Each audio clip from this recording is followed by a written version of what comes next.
Alrighty, so I'm Kyra from Heavy Mag here today with none other than Chris Cheney from The Living End. Chris, how are you today? Howdy, I'm doing good, thank you. Yeah. Nice to be here. Excellent, thank you for joining me. Now, The Living End are doing the Mundi Mundi Bash, which is coming up on the 15th to the 17th in Broken Hill, with a couple of your good mates, like so Baby Animals, Ian Moss, Jon Stevens, to name a few. Do you have any surprises for the sold-out show? Oh, there won't be surprises if I say what they are now. No, I mean, we haven't been doing that many shows recently, so it's just nice to be doing a gig. And, it's like the music industry is just kind of, it's in a weird place. We all sort of know that at the moment. And we haven't been doing as many shows as we probably would have liked. We've got a new album in the can, so we're kind of waiting till that's done before we can, do national tours and stuff. So this is really nice to be doing this. And, maybe we'll pull out a couple of new songs and get the crowd gauge on it, whether it's a winner or binner. Yeah, we'll see. And it's nice to be playing with all those people that you mentioned. It's funny when it's like they're our mates, but like they were all the bands that were massive when I was growing up, but we have sort of become friends with them now because we've done so many shows with them over the last few years. Yeah. But I never thought I'd ever see the day where it'd be The Living End and the Baby Animals and Jon Stevens in the same sentence. We were a world away from that, and we love them and they're really cool, but you just can't imagine that you're going to be on the same kind of bill as those guys when you start out playing that, the front bar of the Espy. Yeah, too true. Yeah, I wouldn't know what to do with myself. I'd pinch myself every time. It's like, they're your mates now and you're featured on Barnsley's song. Like, that's just got to blow your mind.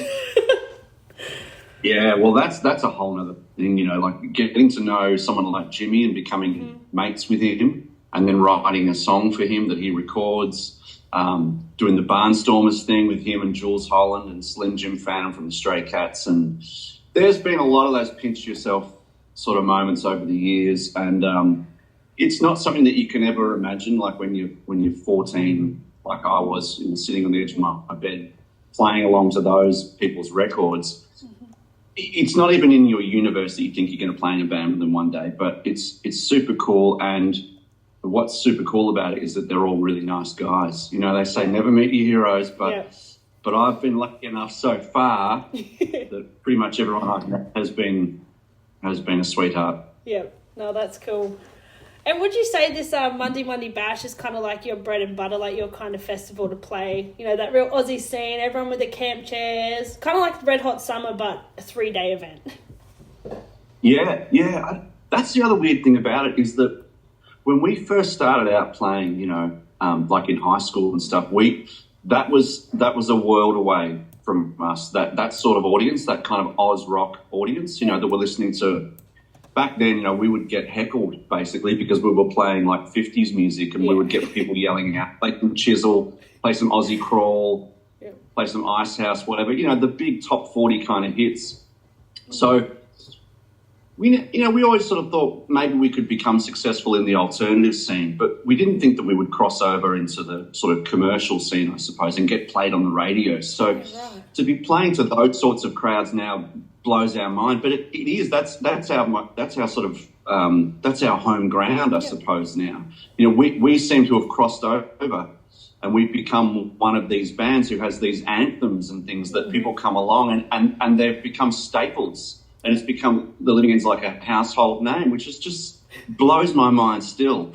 But in answer to your question, yes, that is very much our sort of crowd, and it's great to have not just one or two songs, but a whole set full of songs that people sing along to now. And it's the most amazing thing for us to have that. Yeah. No, you guys have really hit that status. Like, you guys are Aussie icons. Like, for Australia, you're massive. And everyone knows The Living End. Like, you'd be hard pressed to go to a pub and not hear a Living End song, Yeah.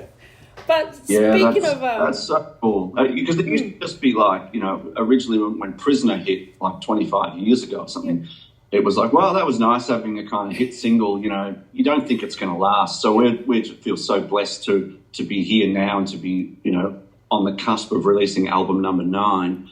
but we've had, songs from each record that people recognise. So that's really cool because we always wanted to be a song band. We didn't just want to, we knew we had a gimmick with the double bass and with the way that we looked and our background, and we knew that we stood out, but that just often means that you come and go as quickly as that, So to get sort of staying power and to have a career, I suppose, was really important to us. So we always focused on writing songs. It had to be a song there before anything else. So I think that's what's enabled us to kind of stick around. Yeah, absolutely. And you can sit there for hours going through that and going, holy fuck, that's off that album. Holy shit, that was them too.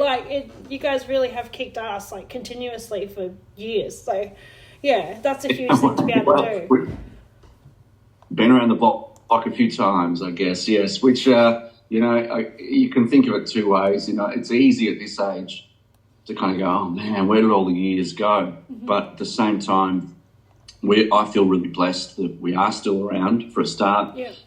B, that we were around during such a golden period in Australian music. To come along when we could go and play on Recovery on a Saturday morning or Sunday morning, whatever it was, and then we'd be playing the big day out, touring that.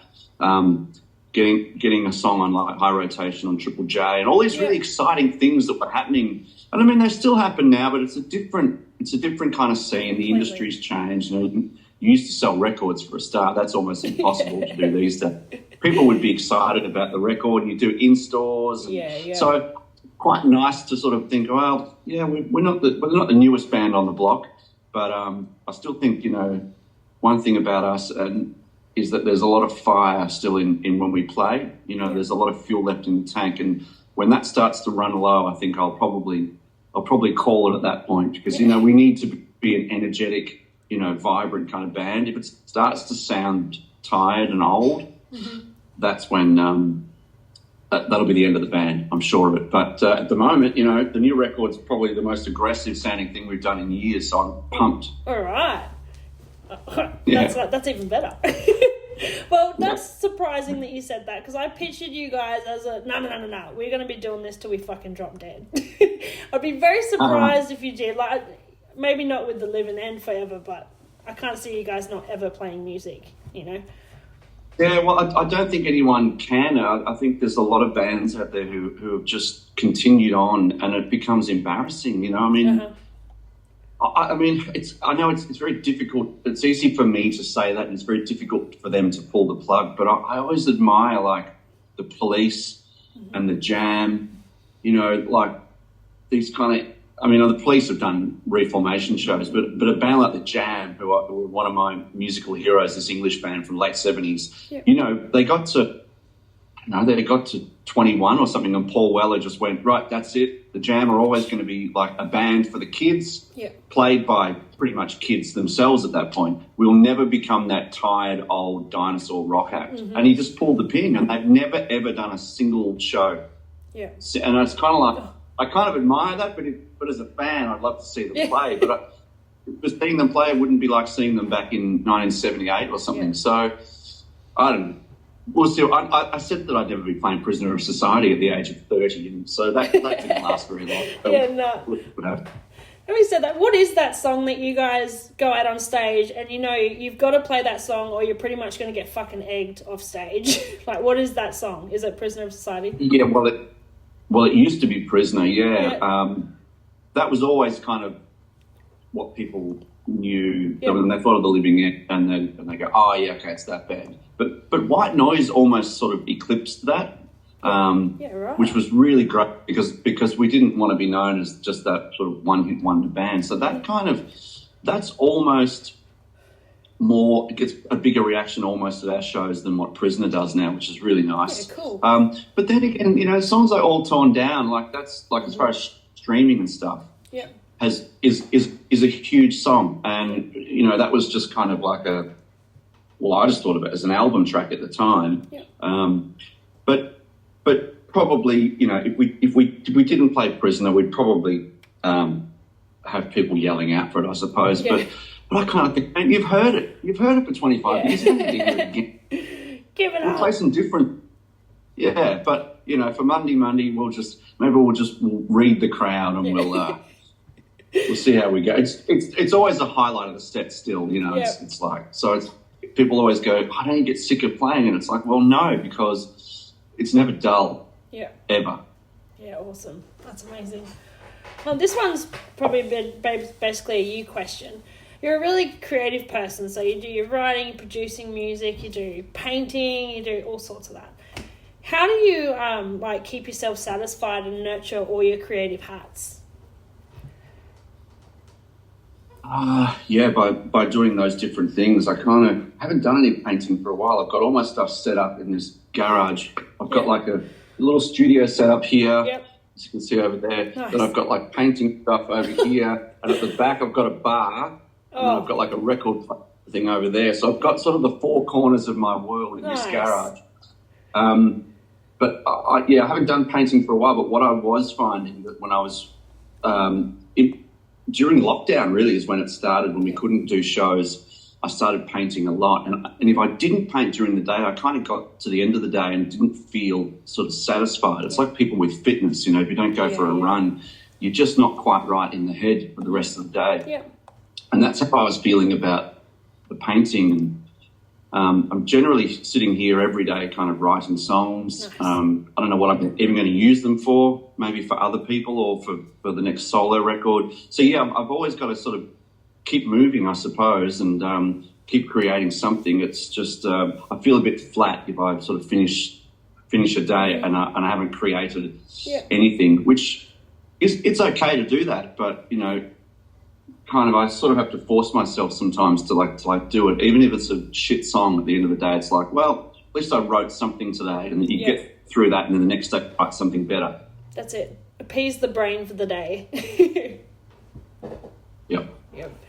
So if you could go back to before your debut album and you're just putting away, playing music with Scott, nothing's popped off yet, what's an album or a band that you wish you could give to your younger self and go, check this shit out, this is going to change your life?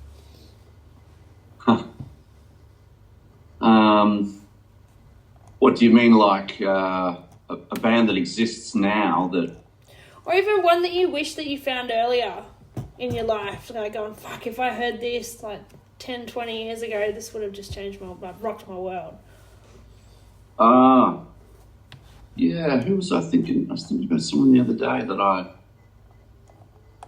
Oh, well, Cold Chisel, like we were talking about them earlier. I was saying to my daughter the other day, because we were driving home from school and Flame Trees came on the radio, and, you know, she said, oh, it's Jimmy. Like, she just knows him as kind of like Uncle Jimmy, you know. Unreal. It's kind of, Grandpa Jimmy, just through sort of more of a family friendship than anything else. I mean, she's seen him on stage, the Red Hot Summer gigs and things like that, but, you know, I was sort of saying to her, well, you know, Jimmy was a different character back then. He was an absolute wild man.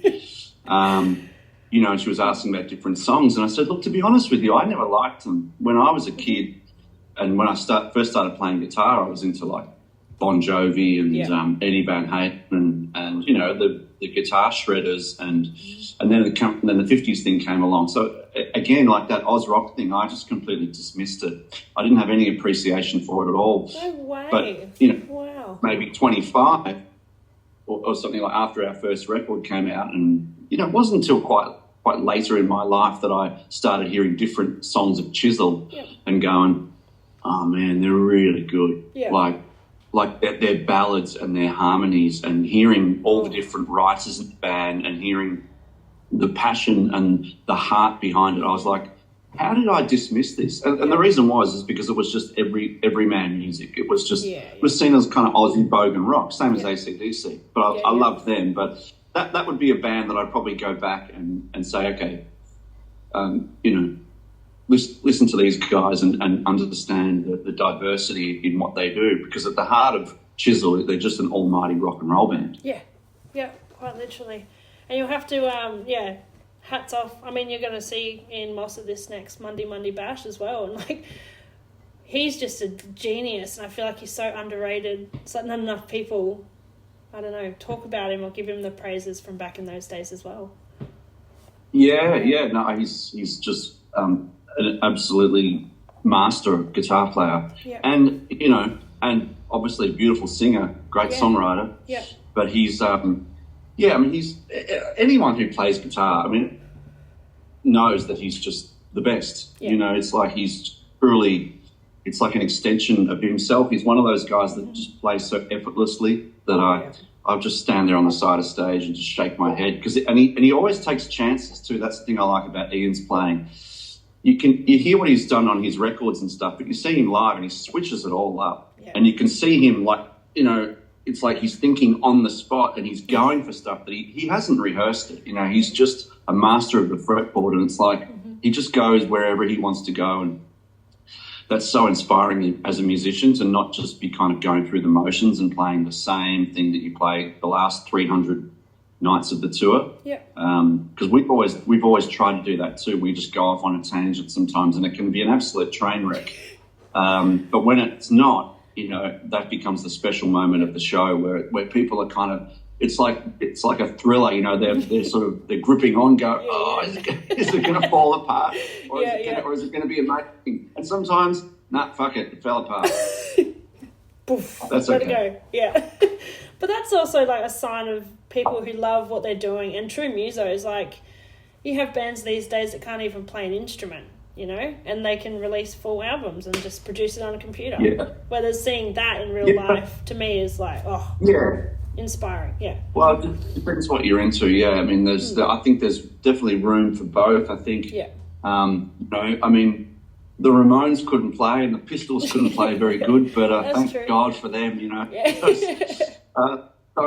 There's so many great players out there who just put me to sleep. Yeah. You know, I just can't stand people that are just so introverted in their playing. But hey, that's what they want to do. That's cool. But for me, you've got to find that balance, and that's I think that's what the best rock and roll bands are, the ones that can keep it simple when they need to, but can also blow your mind with their chops. Yeah. You guys, case in point. Hello. Yeah. Well, sometimes we're guilty of disappearing up our own, you know what. But again, that's all right as long as you find that balance. You know, we've had moments where we're just kind of like a real fusion, kind of odd time signature kind of things, and I don't know why we do that, because it's the last kind of music that I really listen to. You know, I mean, I studied guitar after high school, and there were a lot of the other guitar players that I studied with were like into Alan Holdsworth and all these guys who played this incredible stuff. But again, it just puts you to sleep. You know, it's like it's so mathematical that it's like, no, just give me an Otis Redding record. But but sometimes on stage, you kind of go into these crazy jams where we just try and out clever each other. And so you guys playing away, looking at each other like, hey. Are we doing this? Yeah, it's quite. You'll see any photos of the band when we're all up at Andy's drum kit. Scott and I sort of move up towards him. I always see photos of that, and some of the faces we're pulling is extraordinary. Because it's like concentration, and then we've got this telepathic kind of language going on where it's like, "What are you doing?" I'm like, "I don't know. What are you doing? I don't know. What's he doing?" And we're just following each other until one of us like makes the call, and then you kind of break it. The song and those are the bits. It's easy to do that in a 3-piece. Yeah. And you guys have been playing together for so long. It would be like telepathic, like literally, like just we're on. Let's go. Let's fucking ride. Yeah. It kind of is. Yeah. Awesome. Oh well, thank you so much for your time. That was awesome. You just made my day. It was a great chat. No worries. Thank you. I'm really looking forward to the gig. Yeah, absolutely. It's next show we have, so you know, we're getting primed, and we're primed and ready, and it's sold out too, so you know it's going to be huge, and it's going to be awesome. Awesome. Yeah.